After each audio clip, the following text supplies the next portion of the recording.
Il y a quelques 40 ans déjà, je fus contacté par François Job. Il avait eu connaissance de mon travail universitaire, déjà ancien, dans l'océan Indien, et il recherchait des documents sur l'île Rodrigue, qui avait fait partie de mon terrain de thèse. Lorsque je parcourais Mascareigne et Seychelles, au moment des vacances universitaires, je photographiais avidement tout ce qui me paraissait présenter un intérêt pour ma recherche, armé d'un lourd Rolleiflex et d'un 35 mm. Il fallait ensuite trier ces clichés, tirer et agrandir les meilleurs. Des démarches ingrates qu'a pulvérisé le numérique, en permettant instantanément et de voir ce que l'œil a vu ou cru voir et de corriger les erreurs. Près d'un demi-siècle s'est écoulé depuis ce temps, qui était assurément le bon temps. Je suis maintenant un vieil homme et mes photos ont vieilli avec moi.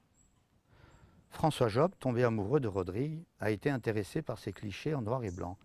Il a jugé qu'il pouvait présenter un intérêt pour la population de la Cendrillon des Mascareignes.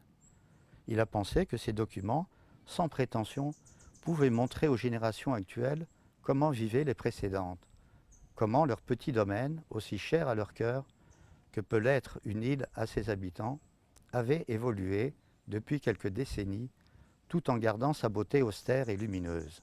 François Job, comment est né Rodrigue au fil du temps? Eh bien, c'est une assez longue histoire, hein, parce que d'abord, ça fait une trentaine d'années que je vais à Rodrigue. J'ai épousé une Mauricienne, donc je suis venu il y a environ 45 ans à Maurice. Je suis venu plusieurs années de suite et après avoir lu Le chercheur d'or de Leclésio, j'ai eu très envie de connaître Rodrigue. Et donc je dis à ma femme, j'aimerais bien aller et visiter cette île qui paraît tout à fait intéressante. Et peu de temps après, mon épouse me dit, en fait, j'ai une cousine qui a épousé un Rodriguais, donc on va pouvoir se rendre à Rodrigue. Bon, à l'époque, il n'y avait pas beaucoup, il n'y avait même pas d'hôtel du tout, hein, c'était dans les années 85, hein, juste après la sortie du chercheur d'or, donc 86. Et je me suis rendu à Rodrigue, et comme beaucoup de gens qui vont là-bas, bon, j'ai été sous le charme de cette île, et j'y suis retourné depuis tous les ans, et je me suis intéressé assez rapidement donc, à l'histoire de Rodrigue. Donc j'ai été dans les bibliothèques, j'ai essayé de rassembler un peu tous les documents d'histoire de Rodrigue, et c'est comme ça que je suis tombé sur une thèse qu'un Français a fait, alors pas uniquement sur Rodrigue, mais sur les Mascareignes, hein. C'est un monsieur qui s'appelle Jean-François Dupont, qui est venu il y a un peu plus de 50 ans, et qui a fait une thèse qui s'appelle Contraintes insulaires et fait colonial aux Mascareignes et aux Seychelles. Et donc pour les besoins de sa thèse, il est venu travailler beaucoup à Maurice, hein, où il a beaucoup travaillé dans les archives de l'île Maurice. Et pour les besoins de sa thèse, il s'est rendu donc à Rodrigue en 1966. Et il a fait des photos pour les besoins de son travail. Et donc, moi en France, je l'ai contacté, j'ai eu vent de son travail, hein, de thèse. Et je l'ai contacté et très rapidement et très naturellement, il m'a dit, mais vous savez que j'ai des clichés que j'ai pris sur Rodrigue et il me les a confiés. Donc il était enthousiaste à cette idée. Oui. Bon, on a beaucoup échangé. Bon, il a vu que moi j'étais surtout intéressé par l'histoire et il m'a donné donc ces clichés très rapidement. Il est venu me voir, on a beaucoup échangé. Alors, muni de ces clichés, moi j'ai fait quand même quelques expositions à Rodrigue, hein, des expositions assez modestes mais assez intéressantes parce que c'était à Port-Maturin, c'était souvent dans le lieu de passage. Bon, les gens viennent beaucoup de la campagne à Port-Maturin pour faire leurs courses et il y avait une administration qui m'avait mis à ma disposition une salle dans laquelle j'exposais donc les photographies de Jean-François Dupont. Et là, j'ai été en contact donc, avec beaucoup de Rodriguais qui m'ont dit « Ah là là, ces photos, elles sont intéressantes, elles sont bien. » On a reconnu des gens, évidemment, des gens pour beaucoup, ont disparu maintenant parce que, encore une fois, ces photos ont plus de 50 ans. Et donc, ayant fait plusieurs expositions, l'idée m'est venue de faire un livre. Bon, il n'est pas venu tout seul, hein, ce livre. Il a fallu chercher des sponsors et j'ai eu la chance donc de rencontrer quelqu'un qui à la MCB était assez enthousiaste sur ce projet. J'ai rencontré M. Richon qui aussi a été très très moteur dans l'avancement du projet parce qu'il s'est dit c'est l'occasion de faire une exposition sur Rodrigue comme il n'y en a jamais eu. Et ces photographies donc, de Jean-François Dupont ont servi de base à l'exposition qui se tient en ce moment même au Blue Penny Museum au Codan de Port-Louis. Et c'est une exposition qui va durer jusqu'au 11 mars. Philibert Maragon s'installe à Rodrigue en 1794 pour exploiter une concession située entre la montagne Charlot et Baie aux Huîtres, au lieu dit l'Orangerie. L'établissement de Maragon, qui a été précédé par 3 autres colons, constitue une première tentative de colonisation de l'île. Il essaie un grand nombre de cultures sur l'île, dont certaines seront abandonnées, comme le blé, coton, l'indigo, le café, et d'autres perdureront jusqu'à nos jours, maïs, patates douces, manioc, arachide ou pistache. Dans un rapport écrit, 1 an après son installation, il signale la présence de nombreux insectes nuisibles pour les cultures, chenilles, sauterelles, criquets, et propose l'introduction de l'oiseau martin pour en enrayer les effets néfastes. Cet oiseau, originaire d'Inde, avait été introduit avec succès 50 ans plus tôt à Maurice pour combattre les mêmes effets. Maragon ainsi que son épouse, née Marie-Jeanne de Neuville, sont enterrés à Rodrigue, au lieu-dit Union, où l'on peut voir leur tombeau. En 1825, les autorités anglaises dépêchent à Rodrigue un arpenteur juré, Hoare, qui a pour mission de dresser un plan de l'île, de la diviser en portions de terrain, en tenant compte de la topographie de l'île et des concessions déjà allouées. Est-ce qu'on peut dire qu'au fil du temps, François Job est devenu rodriguais? Ça c'est une bonne question. Écoutez, moi j'aimerais bien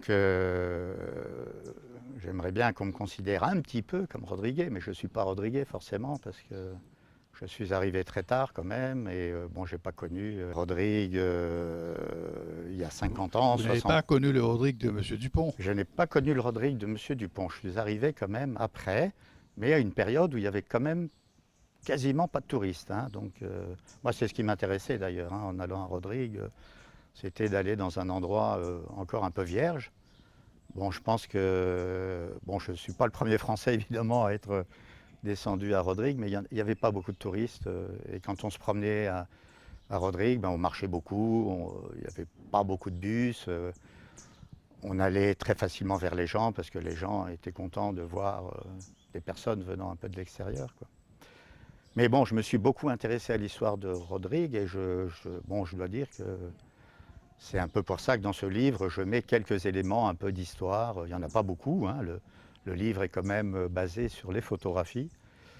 Très belles photographies, de très bonne qualité, ça il faut le souligner, parce que quand on parle de photographies un peu anciennes, souvent ce sont des photographies qui sont de qualité médiocre. Et là, ce sont des photographies de très très bonne qualité, à la fois technique et puis esthétique. Donc c'est pour ça qu'on peut faire des arrondissements relativement importants de ces photographies. Et c'est ce qu'on a fait pour l'exposition au Blue Penny, où il y a des arrondissements 40 par 40 ou 40 par 60 même, avec une netteté encore très très bonne. Est-ce qu'on peut dire que vous portez un regard d'ethnologue sur Rodrigue? Je n'irai pas à dire que je suis un ethnologue parce que je n'en suis pas un. D'abord, je n'ai pas la formation, mais j'ai quand même vu les changements qui sont manifestes maintenant à Rodrigue. Bon, j'ai connu un Rodrigue où, encore une fois, il n'y avait pas beaucoup de touristes. Et je vois actuellement, parce que les effets, c'est assez difficile à dire parce que il y a du changement forcément dans toute société. En 50 ans, une société... Changement pour le bien ou... Je dirais pour le bien et pour le moins bien. Il y a tout changement a des côtés positifs et des côtés aussi un peu négatifs. Mais bon, il faut dire que le niveau de vie à Rodrigue a quand même beaucoup monté ces dernières années. Donc ça, c'est un bien. Maintenant, est-ce qu'on peut dire que tout est positif? Je ne pense pas, parce que bah, le tourisme amène forcément des éléments perturbateurs et puis ces perversions. Hein, ça, c'est malheureusement inévitable. Donc voilà, il y a du bien, il y a du bon et il y a il y a du moins bon aussi. Euh, et puis bon, moi ça fait quoi? Ça fait 30 ans, un peu plus de 30 ans que je vais à Rodrigue, donc euh, j'ai vu effectivement les changements. Euh, alors au début des changements assez lents, hein, tranquilles, et puis maintenant des changements qui s'accélèrent un peu, parce que il faut reconnaître qu'il y a un boom sur Rodrigue, il y a maintenant beaucoup de touristes qui viennent, beaucoup de Mauriciens, parce que les touristes numéro un, ce sont quand même les Mauriciens, il faut le dire. Hein, il y a 60% de touristes à Rodrigue qui sont des Mauriciens, qui font marcher donc l'économie, qui achètent des piments, qui achètent des limons, qui achètent des achars, qui achètent de la vannerie, des chapeaux, donc ils font marcher l'économie. Et ça représente quelque chose d'important. Hein. Donc voilà, ça bénéficie au commerce, de. Et puis bon, voilà, il y a des projets un peu plus importants qui font que le niveau de vie maintenant des Rodriguais commence à être. Avec tout ce qui se passe un peu partout dans le monde, le changement climatique, les guerres, les attentats, est-ce que, d'un point de vue idyllique, est-ce qu'on peut dire que Rodrigue représente un peu ce paradis perdu? Ah ben on est, oui, je pense qu'on est quand même épargné par beaucoup de choses, hein, beaucoup de turbulences. Et puis bon, les gens à Rodrigue ont quand même appris au fil des générations. Ils ont des règles sociales qui sont quand même très évoluées, je trouve, très intéressantes. Il y a une ambiance, moi je trouve, à Rodrigue, et tout le monde, tous les touristes qui viennent à Rodrigue, ils sont émerveillés par cette ambiance qui est, d'abord c'est calme, mais une ambiance paisible et positive, parce que les gens sont toujours souriants. Il y a pas de, on ne voit jamais les gens s'attraper, ou c'est très rare. Et en fait, on ne le fait pas parce que l'île est quand même petite, donc on est forcément amené à rencontrer des gens régulièrement, et donc on garde des règles de vie qui sont très intéressantes. Et ça, ce sera préservé parce que c'est quand même un petit coin tranquille qui est à l'abri effectivement de certains phénomènes qu'on voit actuellement dans le monde. Hein, où on sent il y a une instabilité, il y a beaucoup d'effets pervers, de la surconsommation, de la surpopulation. Et, bon, Rodrigue reste quand même éloigné de tout ça. Et bon, je leur souhaite de garder cet état d'esprit le plus longtemps possible. Hein. Maintenant, nul n'est à l'abri des changements. Hein.